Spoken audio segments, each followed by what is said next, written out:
So my name is Angie Browne, and this presentation is about finding your voice and leading your own way. I tweet at Nourished School on Twitter if you want to follow me there or connect with me there. And I'm just going to start off by giving you a little bit of context to me. So having spent 17 years working as a secondary English teacher and leader, a head teacher and a deputy CEO of a multi-academy trust in South Gloucestershire, I now coach head teachers and senior leadership team members. And in 2017, I set up something called Nourished Collective, which is an online community of women working in education who I host on a platform, and we come together to explore voice, leadership and personal narratives. So this topic of finding voice and also of coaching in order to find a way of showing up as our most kind of compelling selves is something that I am really passionate about. So I believe that we need to find a compelling voice for ourselves as leaders, because the backdrop at the moment to school leadership is really quite challenging. For lots of people working up and down the country in schools of all different kinds, the impact of poverty is tangible in so many communities. And added to this is the fallout of austerity measures that have meant that other essential services that have previously supported families have been stripped. So lots of people I talk to in my role as a coach are working in schools which they no longer have significant access to CAMS, for example. The thresholds for working with families who once would have been seen as families in need feels to be significantly higher. And certainly our colleagues that work in other services that used to support schools are also really, really feeling the pinch and feeling the stress of trying to manage the sheer workload, the sheer number of families that need their support. And added to the pressures being felt by our communities, it sometimes feels as though we have a school system which is on the brink. I reference this in my forthcoming book, Lighting the Way. And I mention this, I say a system on the brink, not because I want people to feel the panic and the anxiety of this, but actually because I think we need to get quite real about where our school system is right now. Even before the pressures presented by COVID-19, the number of teachers leaving the system was a huge cause for concern. And this is because we have a high stakes accountability system, which is leading to teacher drain, which is leading to teacher stress in the classroom. And the profession is no longer particularly appealing at either ends of the spectrum. It's no longer as appealing as it was for people coming into the system, with many teachers leaving when they're still relatively recently qualified. And it's no longer appealing for those who would have once been looking up to step into leadership. And yet, we of course need people who are prepared to take it on, who are prepared to work in the system and to lead in it regardless. Now, one of the reasons I think the profession is proving so hard for so many is that there is a really confusing paradox at the heart of school leadership. We have both a system that tells us that we are free. We are free to run academy trusts. We are free to run schools as we deem appropriate. And yet those alleged freedoms are kept in such rigorous and tightly held under such a rigorous and tightly held leash that sometimes it doesn't feel that we are indeed truly free. And this paradox, if you think about the recent COVID-19 times that we're in, this kind of crisis that we've had, this health crisis that we've had across the globe, schools have been in this situation where they have been living out that paradox on a daily and weekly basis, as they both realise that although they have been told they are free, they're looking to, obviously, to governments for leadership. And as that leadership has come, it hasn't always met the needs of what school leaders have been hoping for. So we're constantly kind of betwixt and between whether or not we should act and do what we see fit, or whether we're going to be told what to do, or indeed penalised if we don't do what we're told we should be doing. Now, the antidote, I feel, to these muddled times in a system that is trying to support communities that are struggling, in a system that is trying to continue to keep hold of teachers who are also struggling, is the answer is you. I think the answer is to understand the importance of you being you in that system. And I am a firm believer that the more we can harness and cultivate autonomy in the system, the better a system we'll have. So the answer isn't you being told what to do. The answer is an autonomous you, a you that understands the voice that you wish to command, that understands the way that you want to show up in the future, and in your role in school now, and a you that is really bold and courageous enough to use that voice. And so this is why I call this session Finding Your Voice and Leading Your Way. So I'm going to introduce you to a framework. And this is a framework that I use when I'm coaching, and I call it CLAIM, CLAIM. I'm going to take you through the acronym, and I'm going to give you some examples of a story that I have chosen to claim, to reclaim, if you like, in order to help me better find my voice, in order to help me find that autonomous voice. So, the first part of the framework is to choose. This is the C. And this is where we choose a story. We decide on a story that keeps coming up, keeps coming back to us. And we just tell the story or write it down. And we don't seek to analyse it. So you tell the story as you would always tell it. And I'm going to give you an example. So I have a story of a time when I was working in a local authority as head teacher of the pupil referral service. And I was in an interesting position because I was working with schools who the schools were trying to place children within the pupil referral service. So I was often a gatekeeper. And I would have to go to meetings every month in which I would meet with representatives from the local secondary schools, and we would talk about each of the children individually that the schools wanted to place in the pupil referral service. And the meeting would change location each month that we met, and I would often go with a colleague who also worked, my deputy who also worked in the service with me. So on this occasion, we turned up to the meeting at the school, and the host head teacher would be the person that we would sign in to see, who would kind of chair the meeting.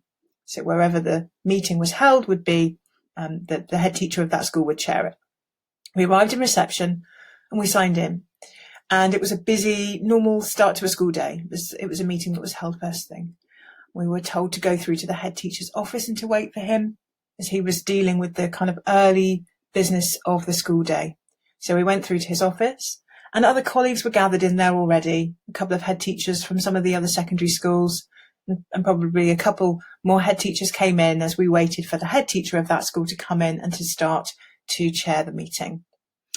And what happened next was that the head teacher burst into his room, and he walked over to me. I was sitting down, he was standing up, and he pointed at me and he said, "Were you the one that was just rude to my receptionist?"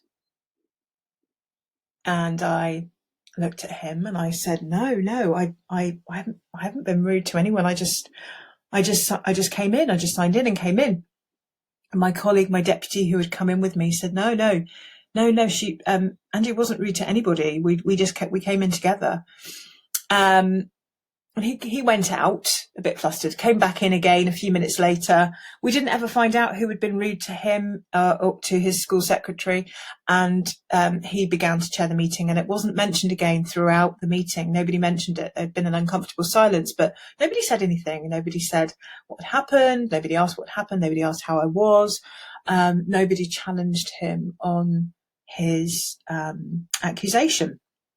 So there we go. There's a story. It keeps coming up. It's come up in the past. It's come up over years. It happened years ago now, but I still tell the story. And there it is. You choose your story. Okay. So the second part of the framework is the L, is loosen. And this is where we try to loosen the grip of our story. We try to loosen the control that story has. And we try to consider what might be gained through alternative viewpoints. We consider what might be lost if the story were to be told from a different character's perspective. So if I'm loosening the control of that story, I can start to shift the focus from myself sitting in the chair in the room and thinking about the other characters who were in the room with me. What was the look on their faces? I talk about it being a really hostile environment often, and I can really layer that story with multiple levels of hostility. But actually, if I really think about it, there was a look of discomfort on the faces of the other people, the other head teachers who were in the room. Actually, if I were to see it from the other side of the table and put myself in the seat of the other head teachers who were sitting in the room and look back at me sitting in the chair and this man coming in and accusing me of something, I might realise and recognise that people have stopped drinking their coffee, that people are frozen with discomfort and displeasure about what they're witnessing. If I'm going to loosen that story, I might also think about the head teacher who was making the accusation. I might think about him, and I might think about the stress that he's feeling and the way that we all feel at the beginning of a school day. I might picture him dealing with the other people that were in reception, because I think I remember that there were some kids and there were certainly some other adults in reception, and it looked busy. He's got all of these head teachers arriving in his office, and the school is looking a bit busy and muddled and not looking its best, perhaps. And so I might choose to consider his viewpoint and that feeling of stress that he then hears that somebody has shouted at his receptionist. If I'm loosening the grip of that story, I might choose to see things through his eyes, the stress at the start of the school day. And I might also just look at myself sitting in that chair. He's accusing me and he's standing and he's pointing and he's saying, "Well, you just rude to my secretary." But actually, if I loosen it, I don't feel fear. I don't feel anxiety even. I feel irritation and shock. And those are two quite different emotions to fear and anxiety. So those things that we can add, those alternative viewpoints, those other perspectives that are there, just help us loosen the grip, the power that the story has held over us, because that story has held us in a particular position for a particular reason. Okay, so the next stage of the framework is the A, is ask. And this is the really juicy bit. This is where we start to reflect on what we have been trying to achieve in the telling of our story. This is when we freeze frame the story and ask ourselves, why are we choosing those particular frames? And a really important question that we ask at this point in this narrative coaching framework is, how do I think the story should have played out? And we ask questions of our stories because we want to both understand what we have gained and what we stand to lose in the telling of our stories.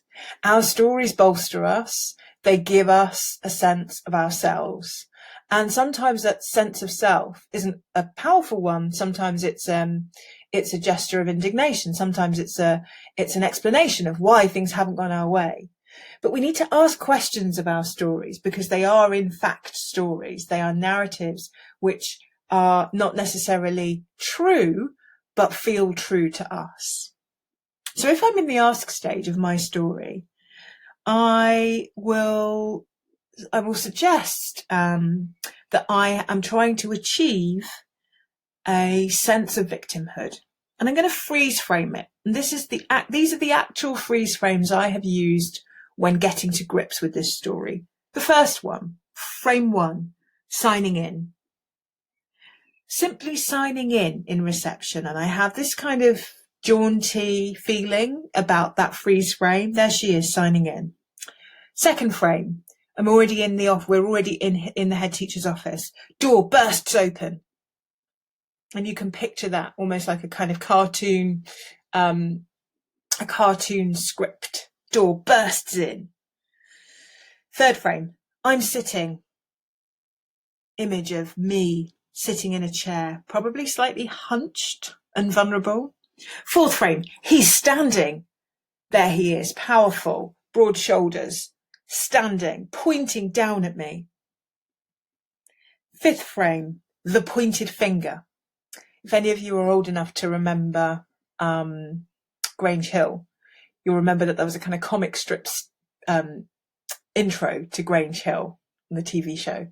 And there was a moment where a sausage on a fork launched itself into the frame, and I have this kind of pointed finger, a bit like that moment at the end of the intro to Grange Hill. And the text that would sit probably in bold caps underneath that pointed finger would be, "Were you the one?" And then that would follow that was just route to my receptionist. So I have those frames. And when I really ask what's going on with that story, why I've chosen those frames, it's because I am clearly trying to position myself as the victim in my story. I am clearly trying to position him as the aggressor in that story. And I want to make it clear to anyone and everyone listening to my story that I was wronged and that he was bad. Okay, so we begin to ask ourselves questions, and you can ask many, many questions of all of the frames, but I'm just going to try and give you a whistle-stop tour here. The fourth stage of the framework is Illuminate.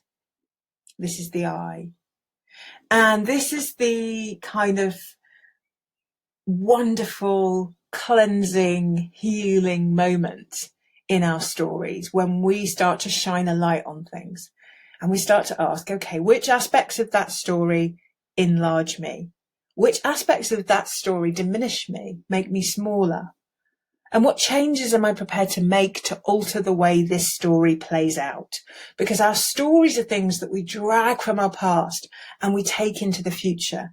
And we are the only ones that have the power to alter them, to change the way that they play out and the way that they manifest themselves as we move into our future.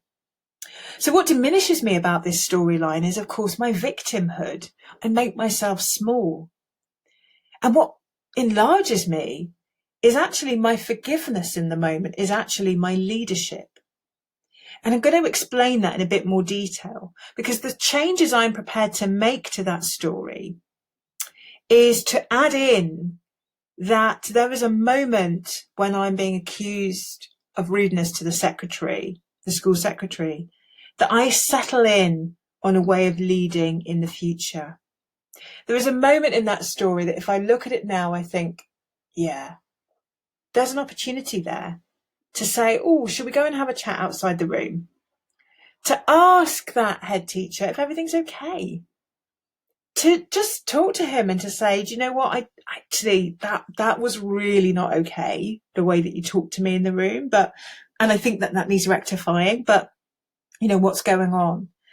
There is something about my ability, because I was not fearful and I was not anxious in that moment, my ability to lead, that I find really compelling. And so I do not want to be diminished into victimhood here. I want to see that moment as an opportunity to enlarge, to enhance, to show up as the leader that I really think and believe myself to be. And when we have done that, we reach the final stage of the framework, which is that we manifest something different. And we ask ourselves the questions, okay, so what would work differently now as a result of the decision to reframe or retell that story of mine? We ask, does this way of telling the story sustain me? Does it offer me a compelling voice for the future? In my case, 100% yes, because I give myself the opportunity to show up as the leader that is true to my values, a leader that always offers wisdom when there's an opportunity to, a leader, that always demonstrates authenticity, a leader that celebrates honesty and truth. And this, I think, has been a really delightful process. It's been a really, really delightful process to look back over the stories that I've told and realize that I can choose to tell them differently. I can choose to take bits of those stories when they're useful and leave behind other bits that are not. And it's not that we make everything jolly in the past. No, not at all. But it is that we notice where we're overplaying certain bits because we want our position to be enhanced. We want our position to be diminished because it lends us something. So I continue to tell that story when I am talking to people about the outrages of discrimination. I absolutely use that story because it's a great example. But what I don't do is make that story completely true. I make elements of the story useful for a reason. And I also see my part in trying to perpetuate victimhood as not useful for me as a leader. I'm going to invite you to think about the way that you could find your voice and lead your way by examining some of your stories and just taking that framework, starting off by choosing a story, moving into loosening the grip that story holds, going through the ask questions and the freeze framing, shining a light on that story and thinking about those two really powerful questions: what diminishes me here and what enlarges me here? And finally, manifesting something that's much more compelling and can sustain your future leadership. If you are interested in joining a community of women educators who are finding their voice and leading their way, then I would love you to join us in Nourished Collective. If you go over to www.nourishedcollective.com and click join the community, you will find us a really, really warm and welcoming group with all sorts of narrative projects in there to practice doing some of that work. I do work with men. I'm sorry, men folks. Nourished Collective is a space for women, but I would love to connect with you on Twitter. Again, at Nourished Collective, at Nourished School, if you feel that any of this work resonates or you want to have a chat with me about how any of this is going. And there is a cheeky little plug for my book there, Lighting the Way, The Case for Ethical Leadership in Schools, in which I talk to the issues that some of our schools are dealing with, and also talk through some really practical solutions of how we can continue to work and show up ethically. Thank you very much for listening, and I really hope that this framework lends you some sustenance